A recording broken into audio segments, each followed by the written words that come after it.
But how come then they're saying that in 6 months they've set up a committee to ensure that they jack up the minimum wage? What I'm trying to say is that because of the bad economic situation, the government is not ready to wait further for matter to degenerate to a very bad situation. Yeah, but the thing is, why did they allow that to happen now? Because government, this is government we're talking about. They have information, they have access to information that they want. First and foremost, why didn't they reach out to Labour before all of this? Because they always knew that if they go ahead, even if they say, we only adjusted the pump price or put a ceiling for which they can sell, and not necessarily deregulating, but they knew that Labour and many other groups were going to cry out. Should they or could they not have met with all of those, explained properly to them? Why did they not put up those palliative measures and then just say, well, this is what we're doing, such that if this price goes, the people will not feel that pain? Thank you very much. I believe what the government is doing in respect of the budget for 2016, that is full implementation will be assured on that, on creation of jobs for 500,000 people, on diversification of economy, on raising up the level of power in the country. All this will start to work out, and the benefit of all this will start to come up. So in the meantime, we should bear the increase while many can't afford it. It will be tough, and then wait for those measures to come on. Is that what you're advocating?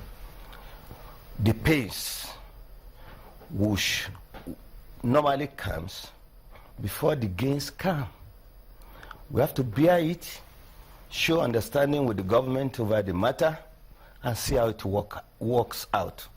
The problem I have with the Labour on this matter is that it's not giving the federal government the benefit of doubt on what it has done, in spite of all the cards that have been laid on the table for all of us to see.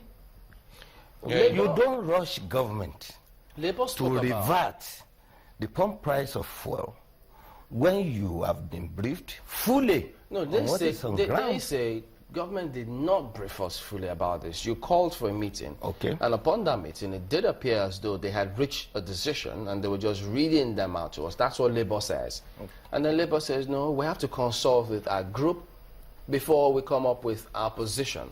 Because they don't expect them to take a decision there and then. If they had maybe 1 or 2 members of Labour, they have a neck, they have several groups they have to meet. And so they thought that is the procedure. But the next day they heard the announcement, and Labour thought, how else do you want us to react?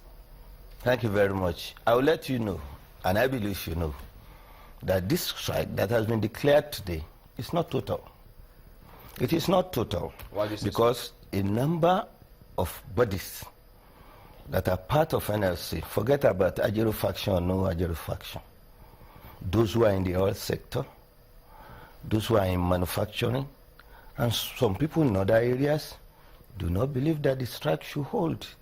They believe government is taking steps to ensure that economy is beefed up and diversification of the nation's economy for national development. Assuming without conceding that that's the case, can government afford to disregard the other groups who may not necessarily be on the same page with them?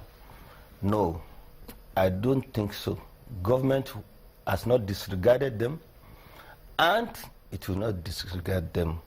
I believe the SGF, the Minister of Labour, and all that matters, will still re-invite Ayuba Waba led NLC to reach a truce over the matter. Do you think they'll be inviting them for proper consultation or just for information, since we've reached agreement with one group, maybe all the Labour are not backing you, so no, you're coming from a weak point, so let's just hear what you have to say? No, no, no. The government of today is a listening government, and I believe sincerely that the government will re-invite Ayuba Waba-led NSC, and I hope and I believe sincerely, as a good Labour leader, Ayuba Waba will respond with his team, and the negotiation will continue. Mr. Abdullah, good enough you're a fellow of the personnel management. You understand personnel management. In managing personnel, would you, before you do a policy, are there some parts or some things that you, being the manager of the personnel, are there some things you're supposed to provide? There are some things you're supposed to provide. You have your own part. Yes. Provide and do. Back and forth. Sure. So in this case, would you say the federal government has provided the things necessary before even going ahead to take the action it took?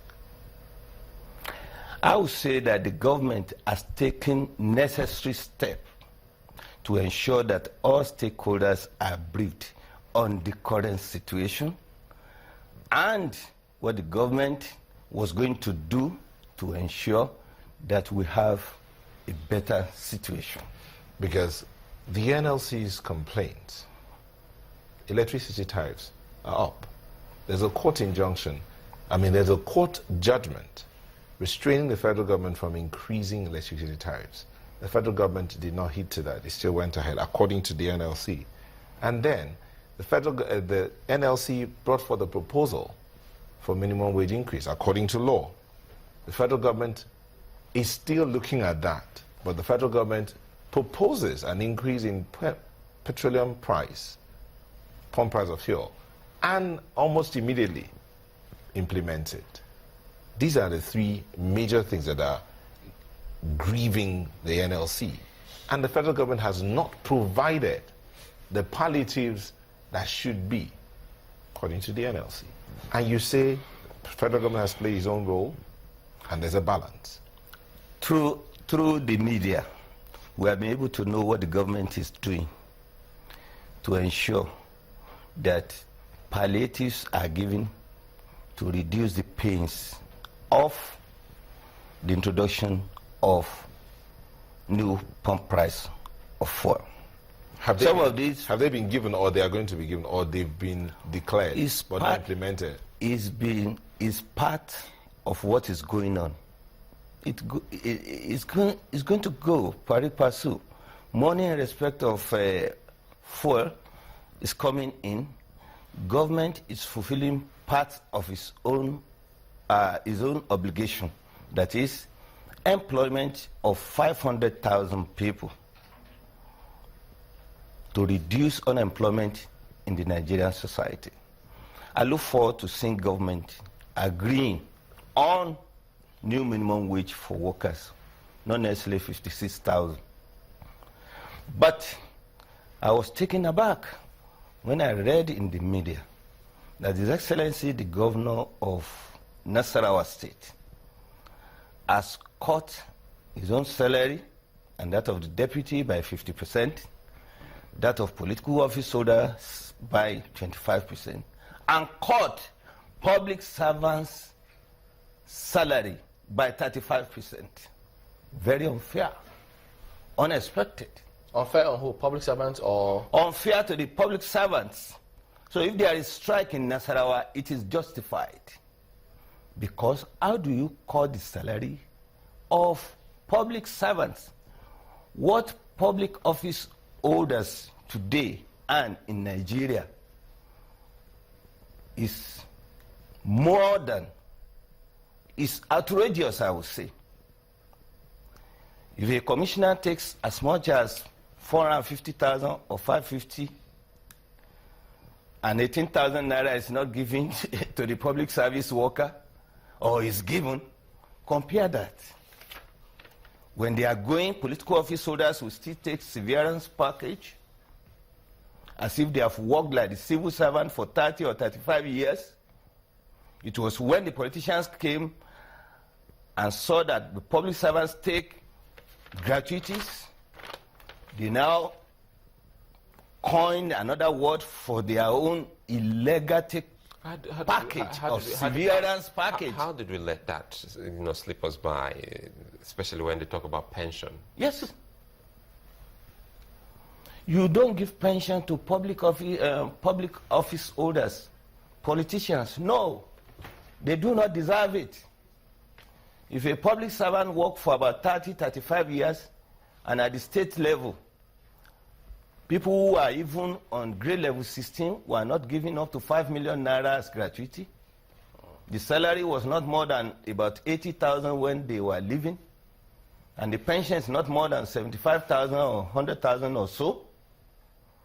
How come you give millions to politicians who came in, embezzled money, wasted the resources, and when they are going, you give them undeserved severance package? That should go.